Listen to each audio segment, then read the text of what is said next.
When they talk about Gibson and his home runs, you know, they always talk about exit velocity now and these kinds of exit things. velo? Exit velo, Talking baseball, Klazuski Campanella talking baseball, the man and Bobby Fella. Today we are in Kansas City, Missouri, and we are at the Negro League Baseball Hall of Fame with a very special guest. I'm Bob Kendrick. I'm the president here for the Negro Leagues Baseball Museum. It is my pleasure to welcome you both here to this very special place.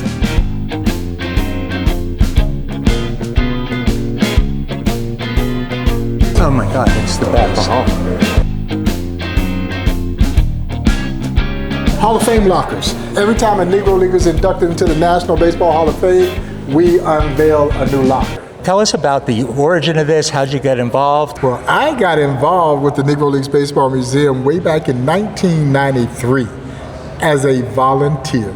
The minute I walked into what was then a one-room office that was the Negro Leagues Baseball Museum across the street inside the historic Lincoln Building, I fell in love with the story. I fell in love with this fledgling Negro Leagues Baseball Museum, and even more so, as a baseball fan, I quickly realized just how little I knew about the history of this game and its connections to the history of this country. It was this team called the Philadelphia Royal Giants, a barnstorming group of Negro Leaguers that would introduce the American brand of professional baseball to the Japanese, going all the way back to 1927.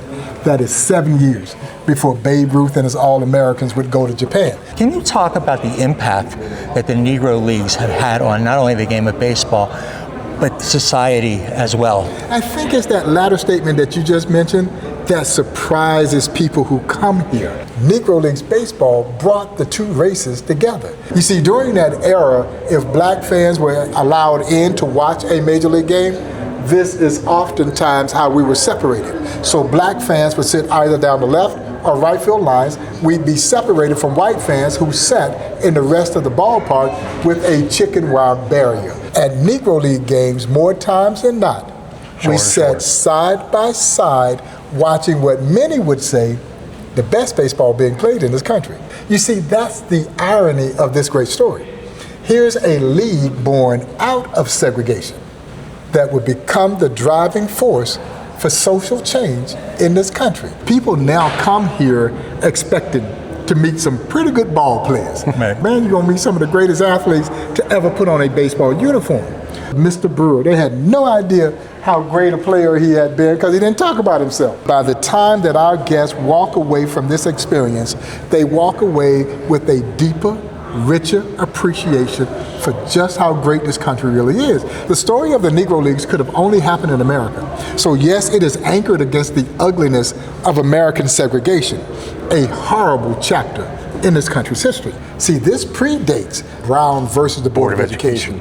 This is before Rosa Parks' refusal to move to the back of the bus. But the story here is what emerged out of segregation. This wonderful story of triumph and conquest, and it's all based on one small, simple principle. You won't let me play with you in the major leagues? Okay, I'll create my own league. That is the American way. What's not to love about that kind of story? Why Kansas City? Why is this the home? It's a great question, because Kansas City is the birthplace of the Negro Leagues. Meet the legendary Andrew Rube Foster, the most brilliant baseball mind this sport has ever seen. The leagues were established right around the corner from where we are now. Rube Foster would lead a group of 8 independent black baseball team owners into a meeting at the Paseo YMCA. On February 13, 1920, they walked out having established the Negro National League, the first successful organized black baseball league. Foster was best known as this visionary, this tremendous leader. He would organize the Negro Leagues. He would become president of his newly formed Negro National League. He owned the Chicago American Giants, and he managed the Chicago American Giants. He had been a great pitcher himself in the early era of black baseball. He is credited with having invented what we now know to be the screwball. The screwball. Now, guys who threw a straight change before and would turn that ball over, pronating it. Guys who throw screwballs just do that at an extreme amount. Rube perfected that pitch, so much so that the great Major League manager, John McGraw, would sneak Rube into his camp so that Rube Foster could teach a young Christy Matheson how to throw the screwball. When Rube started the Negro Leagues in 1920, he had either booking rights or ownership of 4 of the original 8 Negro League teams. And so what he essentially does, he divests ownership of 3. He kept the Chicago American Giants, and then in a deal with the Negro Leagues was paid 5% of the annual gate. Well, in 1920 alone, over 400,000 fans attended Negro League games. Now, I ain't that great at math, but if you're getting 5% of that 400,000 that going through the turnstiles, you're doing pretty doggone good. The Negro Leagues would then go on to operate amazingly for 40 years, from 1920 until 1960. So your passion for this is evident within a minute of seeing you. What was your baseball story? I grew up in Crawfordville, Georgia, all of 500 people. And so baseball has been an important part of my life since I can remember. I'm the baby of 6 boys. They all were baseball people. My dad was a baseball guy. I'm a lifelong Atlanta Braves fan. I'm a Royals fan now because this is home, and the Royals are so tremendously supportive of this museum. But Henry Aaron was my all-time favorite baseball player, my childhood idol. You recognize that face? Henry Louis Aaron. That is Henry Louis Aaron. Every day on the playground, I had to be Henry Aaron. And stay a professional and pitch his game. 1 ball and no strikes. Aaron waiting. The outfield deep and straight away. Fastball is a high drive into deep left center field. Buckner goes back to the fence. It is gone. Hank Aaron really did not, his chase didn't capture Babe Ruth's record. Yes. What should have been one of the greatest times in his life was one of the most challenging times in his life because of all the hate and vitriol he received. This is 27 years after Jackie breaks the color barrier and Mr. Aaron is receiving death threats, a black man in the Deep South, and there were people who were not happy about that. Even the night that he breaks the record, there in Atlanta's Fulton County Stadium, there were snipers in the ballpark because he had gotten almost 1 million pieces of hate mail. And so, and of course, for a black man in the Deep South, there were no idle death threats. And of course, if you remember, when he hits that home run off my dear friend Al Downey. The Dodgers. Yes. Yep. Remember the 2 white kids that jump on the field? Second, when he's rounding second? Exactly. Yep. Yeah. And I think people took a collective gasp because they were afraid that they were going to try to do something to Mr. Aaron. They were coming out to celebrate. Right. Mr. Aaron's personal bodyguard used to carry a binocular case around his neck. And in the case was a .38 snub-nosed pistol. When they ran out on the field, he had started to open the case. And fortunately, cooler heads prevailed and no one shot those 2 kids, or what became one of the most, I think, monumental sports accomplishments, certainly in my lifetime, could have become one of the most tragic moments in American sports history. And you'll notice when he gets to home plate, his mother is there to greet him. And watch how she strategically turns him away from home plate and turn her back to home plate because she was prepared to take a bullet for her baby. From Buena Vista, Georgia, by way of Pittsburgh, Pennsylvania, that's the legendary Josh Gibson, who many will call the Black Babe Ruth. You're looking at the great-grandson of Josh Gibson, the man known as the Black Babe Ruth. The great-grandson's found an artist to create this painting of Babe Ruth with Josh Gibson. Back then, these guys could not play Major League Baseball because of the color of their skin. And that was not their choice, it was a choice made by society. I think you can make a legitimate case, the greatest combination of power and average this sport has ever seen. Having talked to so many of the Negro League players, just the reverence that they had for Josh.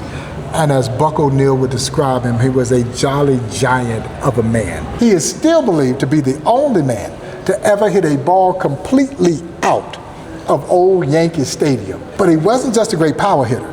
Josh was a great hitter with power.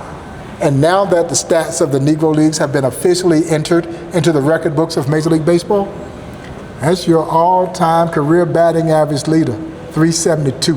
Buck would describe him in this fashion, that he had the eyes of Ted Williams and the power of Babe Ruth rolled into one dynamic package. When they talk about Gibson and his home runs, you know, they always talk about exit velocity now and these kinds of things. Exit velo? Exit velo, Well, they don't even look at parts of the ballpark that Gibson hit home runs. Right. They look at landmarks. Right. They say, you see that tree over there? That's where it hit. Yeah, you see that warehouse over there? You see them train tracks over there? Wow. Josh hit one over there.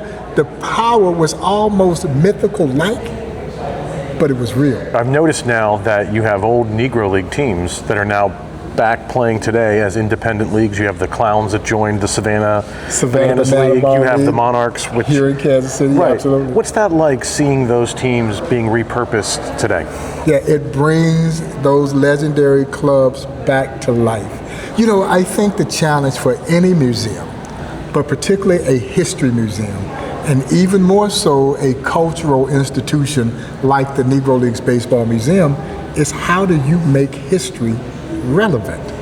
Yeah, and so when those kids put on those uniforms, they are now channeling the spirit of Buck O'Neil, Satchel Paige, Willard Brown, Goose Tatum, Henry Aaron, Sam Harrison, these legendary players who wore those exact same uniforms. It has connected a new generation of baseball fans to a piece of history that perhaps they would not have thought about until we brought back to existence the Kansas City Monarchs and now the Indianapolis Clowns, who are filling up ballparks all over the country. Yeah, Clown Mania is sweeping the nation as part of the Savannah Banana Ball League. It ain't about the past. It's about what happens when history gets a second chance, when a dream that never really died gets to live again. And man, it just fills my heart with joy to see it. We're about to now embark on an exciting expansion opportunity to build a brand new freestanding Negro Leagues Baseball Museum as part of what I would say to be the nation's first Negro Leagues campus. It includes the renovation of the Purcell YMCA, converting it into the Buck O'Neil Education and Research Center, a new 30,000+ square foot Negro Leagues Baseball Museum that's going to be built adjacent to that historic landmark. And we're also working with a local developer to build a Marriott Tribute Hotel that will aptly be called the Pennant, that will be part of this dynamic cultural campus that's dedicated to celebrating the history of the Negro League. So you can see why I'm so excited. Oh my God. It's daunting, but it's also exciting.